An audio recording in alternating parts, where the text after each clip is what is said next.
du Bénin, c'est-à-dire les Vounons, Bokono et dignitaires de Vodou au Bénin. Comme nous avons pris conscience de ce que les institutions traditionnelles sont engagées pour lutter contre l'insécurité, il faut alors les recenser pour qu'elles contribuent à la recherche scientifique. C'est le lieu de vous dire encore que nous sommes aujourd'hui à la 8e conférence inaugurale du Sinamitrab et que les jours à venir, tout Rounon, membre du Sinamitrab, au sommet, capable et qui défend déjà et fait la promotion pour notre culture, notre tradition, à la célébration des vaudous, nous allons, et puis ils vont choisir des thèmes de référence qu'ils vont développer et tout le monde sera avec eux. C'est-à-dire que l'engagement est pris et tous les Rounon se préparent pour, pour à chaque moment quand ils vont faire les poétatotropes que nous appelons célébration des vaudous et des divinités en langage propre, en français. Ils vont le faire et on sera avec eux. Même si nous sommes empêchés au bureau national, si nous sommes empêchés, nous sommes invités, nous verrons, on sera toujours avec eux. Ils vont le faire parce que moral de saluer avant tout propos toutes les filles et tous les fils de notre pays, toutes tendances idéologiques et religieuses confondues, parce que justement, avant la pénétration de notre pays par les religions étrangères, c'est-à-dire les religions importées, tous les enfants du Dahomey, du nord au sud, de l'est à l'ouest, du Dahomey, aujourd'hui Bénin, étaient liés par le même cordon ombilical, vaudou ou vaudou, ou bien bon, on peut dire vaudou, et les membres de nos ancêtres. Donc, nous sommes tous des frères et sœurs par analogie.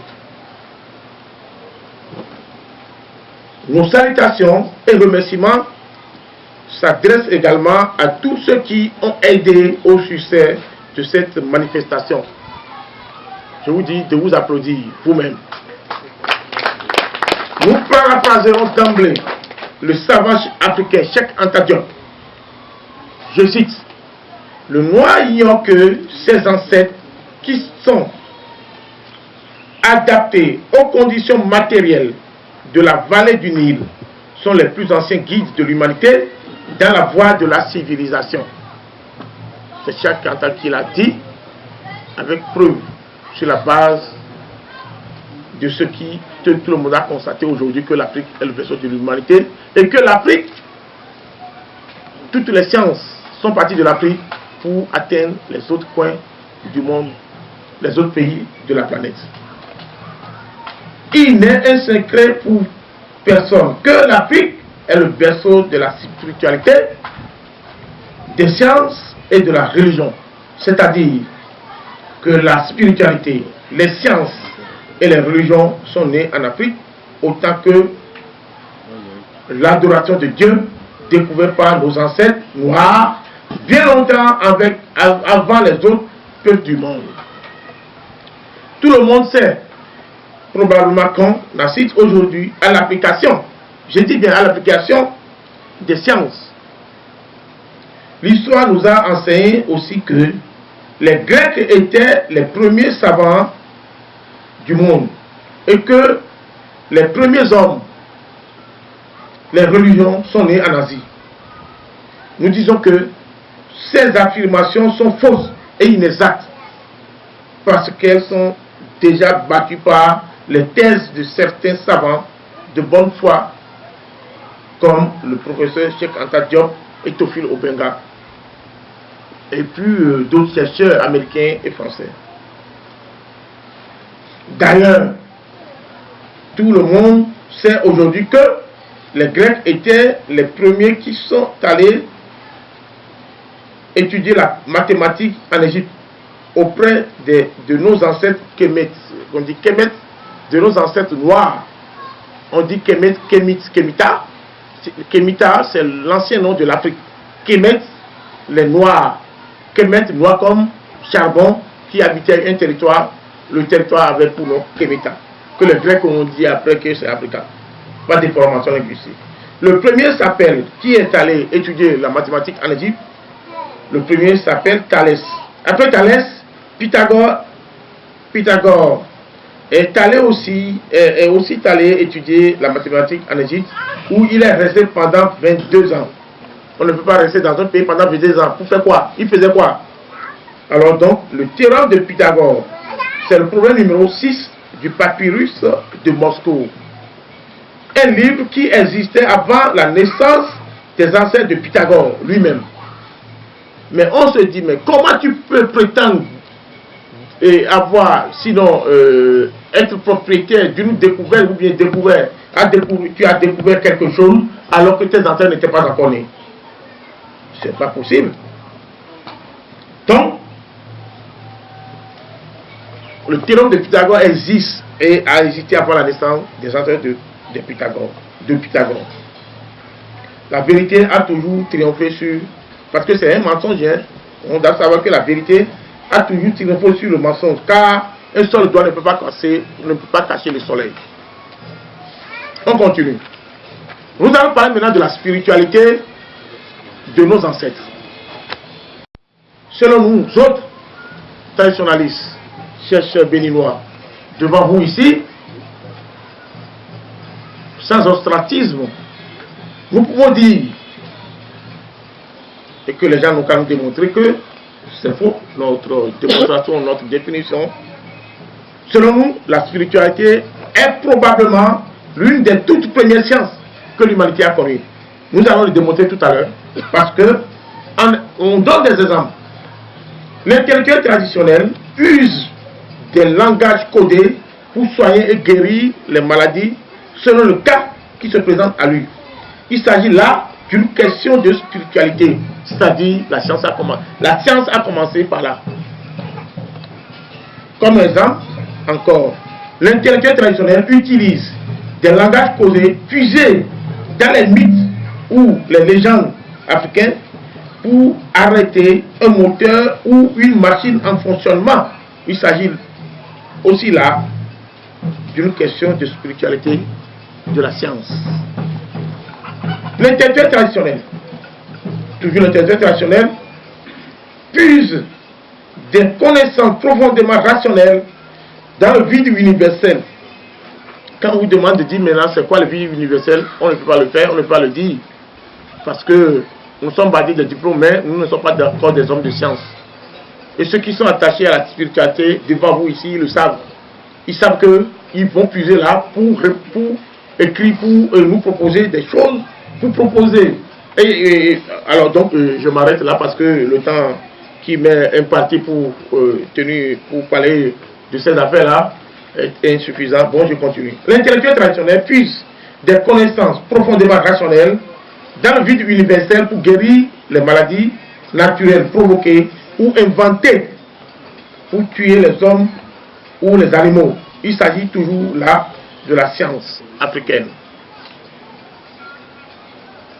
On continue pour constater que l'intellectuel traditionnel est capable de s'appuyer ou bien de s'agripper à la spirale, c'est-à-dire le vent, s'agripper au vent, le tourbillon, pour soigner quelqu'un à distance. Cela, on appelle on l'appelle en français le phénomène de l'intrication. Je n'ai pas écrit ici, mais c'est ça de quoi il s'agit, pour être un peu bref, quoi. Alors donc, la spirale va très vite, à la vitesse de la lumière. Nous savons que la lumière va à 300 000 km par seconde. Mais l'Africain, le Béninois, lui, il s'agrippe à ça. Il est chez lui, mais il est là-bas, il va soigner quelqu'un à Washington, à Paris, il revient, un Africain fait ça. Et c'est au couvent, et nous allons approfondir des recherches dans ce domaine pour mettre tout ça là à la disposition de notre pharmacie. À créer chaque essence avec son contraire, c'est-à-dire, pas que nous allons venir maintenant dans la science, parce qu'on a toujours dit que ce que nous faisons c'est du satan, le satanisme ou bien c'est du mysticisme. On a dit mais que tout ça là, bon maintenant. Dieu a créé chaque essence avec son contraire, c'est-à-dire qu'il a une connaissance qui réside dans l'énergie contenue dans la nuit, qui est différente de celle contenue dans le jour. Il faut savoir ça. Le gentil et le méchant. Tout ce qu'on utilise pour faire du bien peut aussi être utilisé pour faire du mal. Pour se sauver ou pour se défendre, défendre notre pays, défendre un continent, défendre une maison, défendre un peuple en détresse. Le militaire utilise le fusil ou des objets tranchants. Donc l'Africain utilise son pouvoir, sa spiritualité pour se défendre. Or, le blanc a dit que les sciences africaines relèvent du satanisme ou du fétichisme, qu'il faut tout abandonner pour reconnaître, pour aller chercher le salut. Oui, et se convertir, aller où? Aller quelque part où dans les églises, tout ça là haut. Parce que le salut arrive. Si tu ne te convertis pas en Dieu, tu ne deviens pas ceci ou ça là, toi tu ne vas plus exister sur terre. Depuis plus de 2000 ans, on n'a jamais vu le salut. Hein? Le salut, ils ont dit il y a le salut, parce qu'aujourd'hui nous sommes en 2017. Il faut qu'on soit attaché à notre spiritualité, à notre tradition, tout court. Si vous abandonnez votre spiritualité, l'Afrique ne pourra jamais se développer.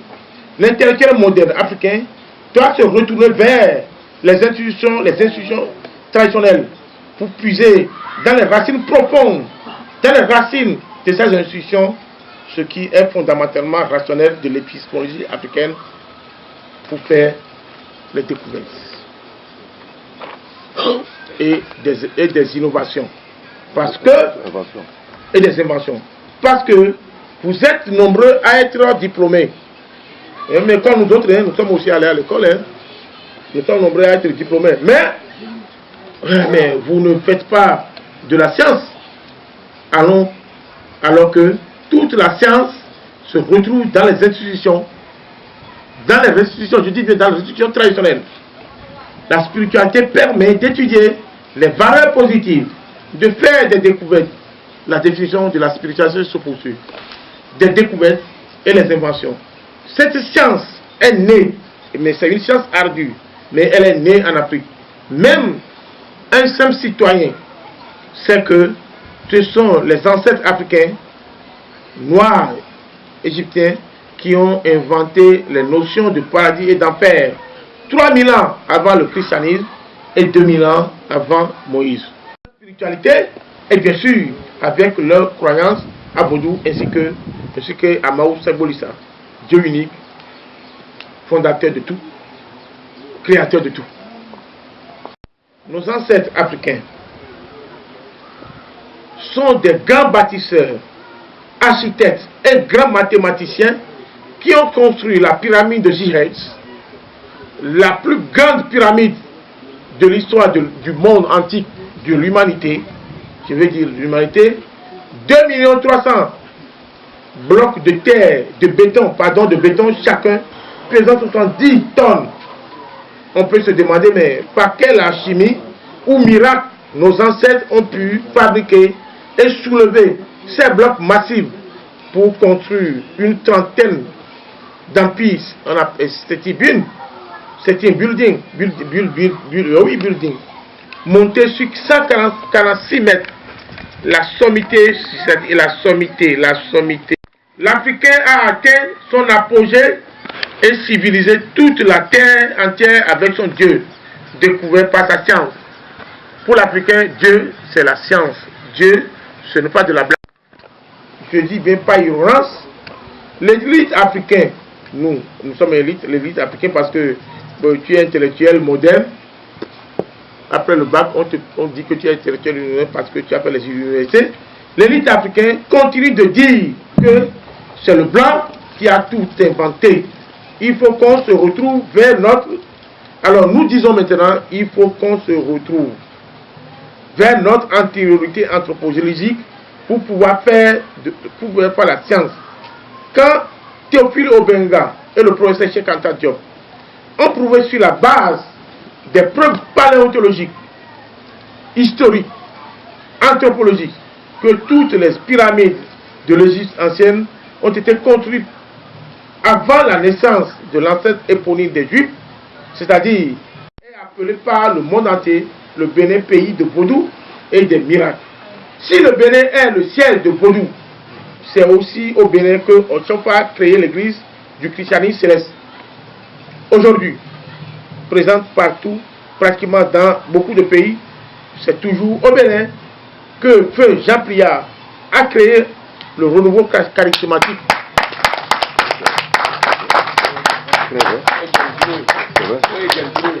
Enfin, aujourd'hui, on assiste à un autre phénomène. On appelle le phénomène de Banamé, qui est le fruit de l'éclatement de la même famille des chrétiens. Nous voulons nommer l'église de Banamé. Comme quoi, le Bénin a étonné, étonne et étonnera toujours. L'avenir dira le reste. Mais, au-delà de tout, toute la culture, ce n'est pas M. Henri Kachou qui me dira le contraire. Toute la culture, ce n'est pas Sa Majesté Mora qui me dira le contraire. Le maire est là à ma droite ici. Et que toute la culture de notre pays réside plus que jamais dans la religion traditionnelle, dans la religion endogène, dans notre spiritualité. Applaudissez-le. Nous devons avoir le courage d'assumer cet héritage et accepter sans complaisance, sans complaise, comme notre digne fils, le président Patrick Talon, Guillaume Talon, qui a juré devant le monde entier qu'il va s'appuyer sur la culture de notre pays, sur notre tradition, la tradition béninoise africaine pour développer le Bénin. C'est le lieu, c'est le lieu, ou bien c'est le seul président africain qui a osé dire à la face du monde, je cite, l'Europe a sa culture, qui est basée sur le christianisme, etc. Et l'Afrique à quoi? Et puis il répond lui-même, le vaudou. Vous l'applaudissez.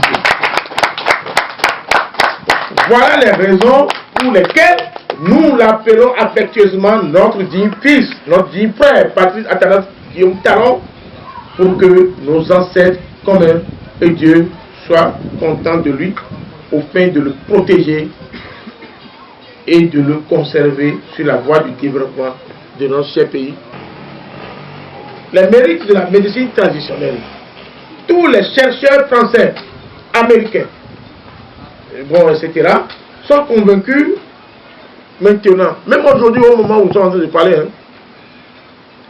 de la réalité selon laquelle c'est en Afrique que Dieu a créé les premiers hommes, qui sont nos ancêtres communs. Les noirs là, les blancs là, ce sont nos frères, nos cousins.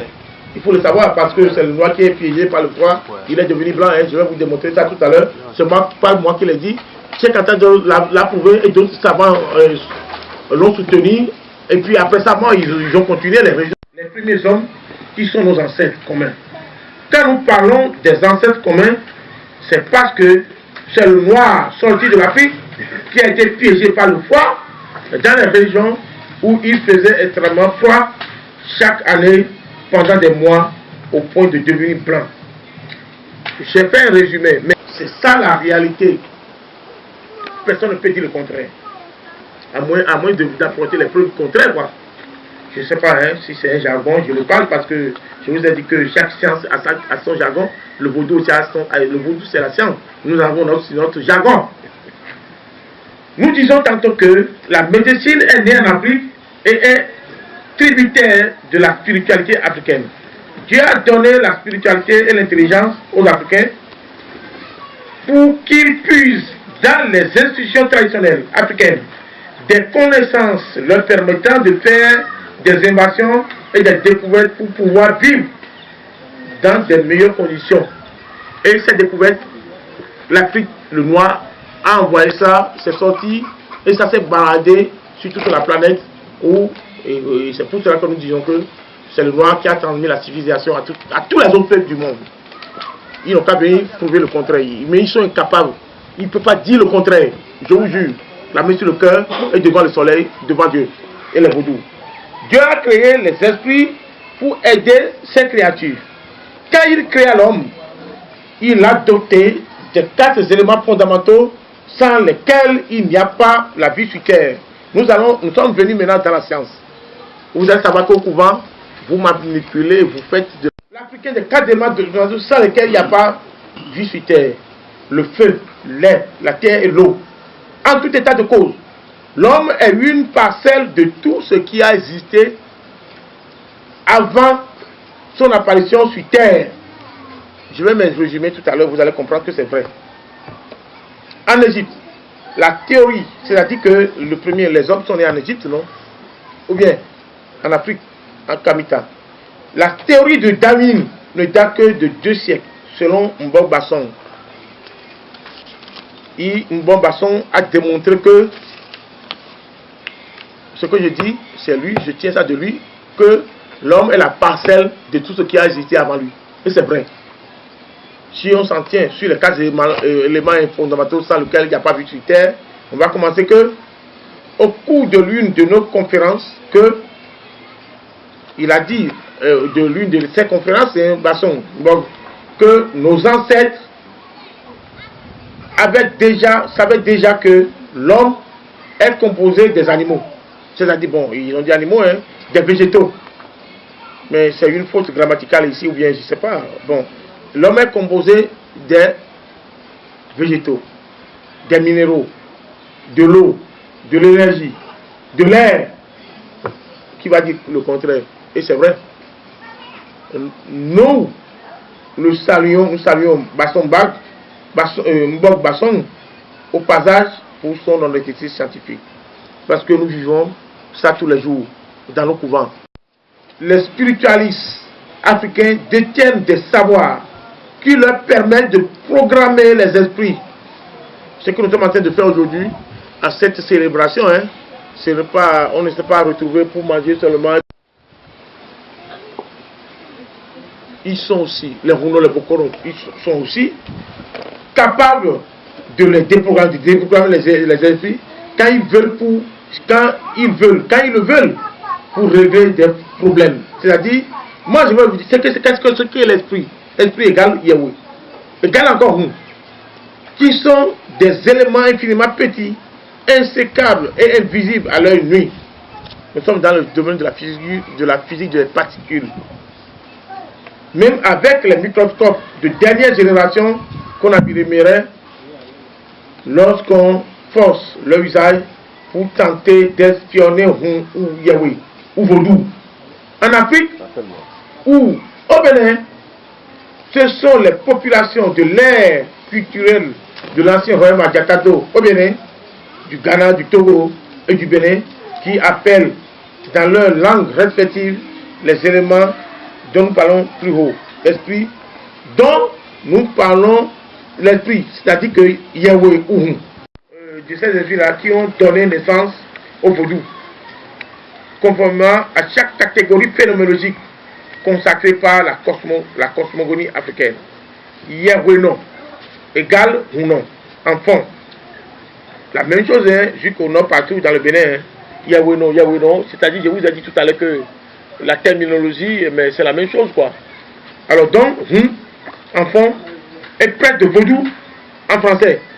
En outre, les spiritualistes, grands dignitaires de la chefferie traditionnelle, réalisent les vaudous dans des représentations anthropomorphiques dans les forêts sacrées et temples de vaudou qui sont les hauts lieux de la spiritualité, du savoir, des connaissances et de la conservation de la mémoire de notre peuple. Le vaudou est une entité, un réceptacle où vivent les esprits Yahweh ou Hunon ou Yahweh sont les ou Yahweh sont les insondables auxquels nous sommes liés ou destinés. En fait, pour inventer la mathématique, la médecine et les sciences, nos ancêtres ont utilisé leur génie spirituel pour relever des défis qu'aucun génie humain n'a pu réaliser depuis des dizaines de milliers d'années que la Terre existe jusqu'à aujourd'hui. Sinon, la Terre existe, hein, selon les scientifiques, ils ont dit que ça fait déjà 7 millions d'années. 7 millions d'années que la Terre existe. Bon. Hein, lui permettant de louer Dieu et les membres de nos ancêtres. Je vous dis, C'est ça. Et puis l'homme, l'Africain, louait Dieu, adressait ses prières à Dieu dans sa langue maternelle. C'est en ce sens qu'il est partenaire de Dieu et de la divinité. Il y a une complicité